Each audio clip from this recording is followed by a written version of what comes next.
Narito ang 6 na mabisang inumin na makakatulong magpababa at mag-regulate ng iyong blood sugar. 1. Green tea, walang asukal.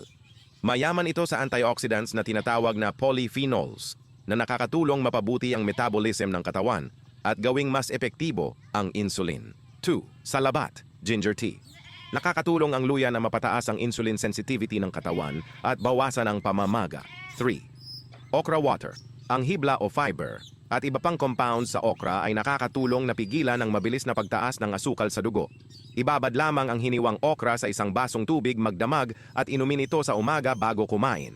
4. Tubig, water. Ang pinakasimple ngunit pinakaepektibo.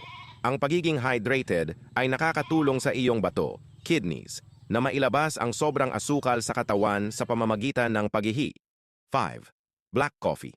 Ang regular na pag-inom ng unsweetened black coffee ay naiugnay sa mas mababang panganib na magkaroon ng type 2 diabetes dahil pinapaganda nito ang metabolismo ng katawan.